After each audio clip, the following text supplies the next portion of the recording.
ከትናንት በስቲያ በሞት ያጣነው በኢትዮጵያ የኮሜዲ ዘርፍ ላይ ትልቅ አስተዋጽኦና አሻራን ያሳረፈው እንደ ስራው ብዙ ያልተዘመረለት ያልተነገረለት ኮሜዲያን ወንዶሰን አውራሪስ ከዚህ ዓለም በድንገተኛ ሞት መለየቱ ይታወሳል። በዛሬው ዕለትም ደግሞ የቀብር ስነ ስርዓቱ የተፈጸመ ሲሆን በቀብር ስነ ስርዓቱ ላይም እጅግ አሳዛኝ ክስተቶች ተስተውለዋል። ከነዚህ መካከል ገና ታዳጊና ብቸኛ የሆነችው ሴት ልጁ ሀዘኑን መቋቋም አቅቷት አባቴ ሄድክ በቃ አባቴን መልሱልኝ እያለች በእንባ ስትማጸን ለተመለከተ ሰው በእውነት እጅግ ልብን የሚሰብርና አሳዛኝ ክስተት ነው። እንደምናውቀው ኮሜዲያን ወንዶሰን አውራሪስ እንግዲህ ለትልቅ የፊልም ፕሮጀክት እንደዚሁም በኮሜዲው ዘርፍ ላይ የራሱን አስተዋጽኦ ለማድረግ እየተዘጋጀ ባለበትና ትልቅ ስራን እየሰራበት ባለበት ሰዓት ነው በድንገተኛ የልብ ህመም ከዚህ ዓለም በሞት የተለየው።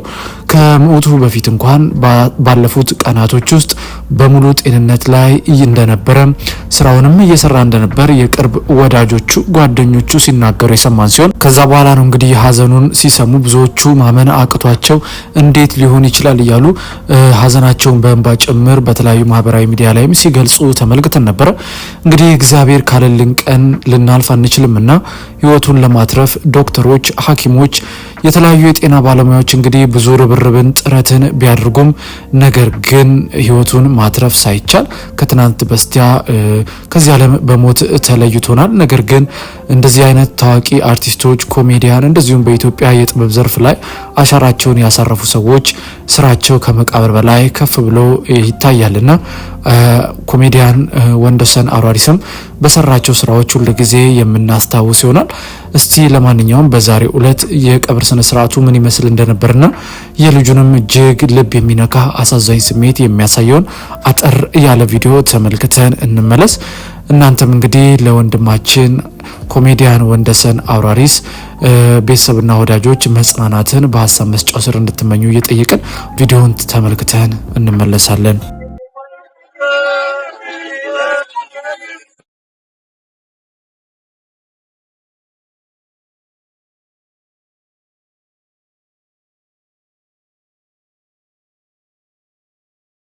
ልጁን በምን ያህል መጠን በምን ያህል ሁኔታ እንደሚወዳት ሁሉም የሚያውቀው ነው። ስራ ላይ ያለን ከት ከተባለ የመጀመሪያው ስራ ስልክ አውጥቶ ለልጁ መደወል።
እንግዲህ ውድ የሁሌ አዲስ ሚዲያ ቤተሰቦች በቪዲዮ ላይ እንደተመለከታችሁት ብዙ ያልተነገረለት ብዙም እንደ ስራው ያልተወራለት ኮሜዲ ዘርፍ ትልቅ አሻራን አስተዋጽኦን ያደረገው ወንድማችን ኮሜዲያን ወንዶሰን አውራሪስ ህልፈቱ ከተሰማ ጀምሮ ብዙዎች ሀዘናቸውን እየገለጹ ነበር።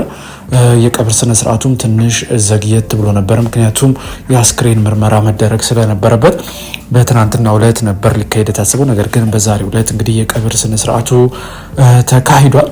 ከዚህ ጋር ተያይዞ ታዲያ ብዙዎች ሀዘናቸውን አሁንም ድረስ መግለጻቸውን የቀጠሉ ሲሆን በቀብር ስነ ስርዓቱ ላይም እንደተመለከታችሁት ብቸኛና ታዳጊ ሴት ልጁ ሀዘኑን መቋቋም አቅቷታል። እንግዲህ ምን አይነት ቃል ሊያጽናናት ምን አይነት ቃል ሊያበረታት እንደሚችል አናውቅም። ነገር ግን ደግሞ እግዚአብሔር የራሱ የሆነ መንገድ አለውና የሚያጽናናበትም ከችግሮች የሚያስወጣንም የራሱ የሆነ መንገድ ስላለው እንግዲህ እግዚአብሔር እንዲያጽናናት እግዚአብሔር እንዲያበረታት እንደዚሁም በተለይ ደግሞ ቤተሰቦቹንም እንደዚሁ እግዚአብሔር እንዲያጽናናቸው እኛም እንመኛለን። ነገር ግን ከዚህ ጋር ተያይዞ ወዳጆቹ፣ ጓደኞቹ፣ የኪነ ጥበብ ባለሙያዎች በሙሉ ደግሞ ላደረጉት ከቀብር ስነ ስርዓቱ ጀምሮ ህልፈቱ ከተሰማ ጊዜ ጀምሮ ላደረጉት ትብብር እንግዲህ ቤተሰቦቻቸው ምስጋናን አቅርበዋል። እንደተመለከታችሁት የቀብር ስነ ስርዓቱም በዛሬው ዕለት በእንደዚህ አይነት መልኩ ተፈጽሟል። ለማንኛውም ግን እግዚአብሔር ካለልን ቀን ማለፍና መሻገር አንችልም።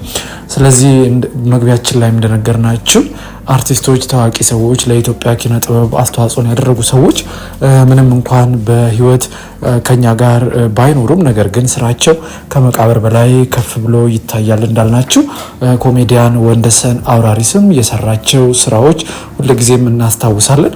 ነገር ግን ከዚህ በኋላም ደግሞ ልጁንም ቢሆን ሰፖርት ማድረግ ያስፈልጋል።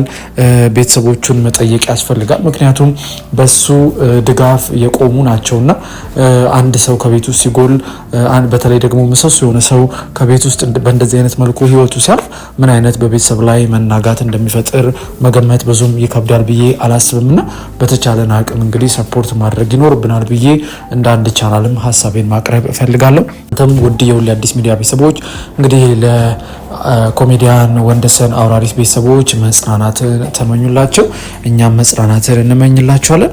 በዛሬ ፕሮግራማችን ብታውቁት ባልነው ወይም ብትመለከቱት ባልነው ከሰሞኑ ህልፈቱ ከተሰማው ከወንደሰን አውራሪስ ጋር በተያያዘ የቀብር ስነ ስርዓቱ መፈጸሙን አስመልክቶ ብትመለከቱት ያልነውን ቪዲዮ ለእናንተ አቀረብን። በፕሮግራማችን ላይ ያላችሁን ማንኛውንም ሀሳብና አስተያየት ልሰጡን ትችላላችሁ። እኛም ደግሞ እናንተ ብትሰሟቸው ብታውቋቸው ያልናቸውን ጉዳዮች በአዲስ አቀራረብና ይዘት ወደ እናንተ ማቅረባችንን እንቀጥላለን። እንደ ሁልጊዜው ይህን ብትጨምሩ ይህን ብትቀንሱ እያላችሁ ደግሞ ሀሳብና አስተያየታችሁን እንድሰጡን እየጠየቅን የምንለቃቸውን ቪዲዮዎች ላይክና ሼር ቻናሉን ደግሞ ሰብስክራይብ ማድረጋችሁን አትርሱ። በእርግጥ በምንለቃቸው መረጃዎች አምናችሁና ፈቅዳችሁ ከ27000 በላይ ሰብስክራይበርስ እንድንደርስ ላገዛችሁን ምስጋናችን ላቅ ያለ ነው። አሁንም ለእናንተ የሚመጥኑ ፕሮግራሞችን ይዘን የምንመጣ ሲሆን እስከዛው ቻናላችንን ሰብስክራይብ አድርጉ። በሚቀጥለው ብትሰሟቸው ብታውቋቸው ባልናቸው መረጃዎች እስከምንገናኝ በያላችሁበት የዓለም ጥግ ሰላም፣ ፍቅር፣ ጤናን ለሁላችሁም እየተመኘን በዚሁ ተሰናበትን። መልካም ጊዜ ይሆንላችሁ።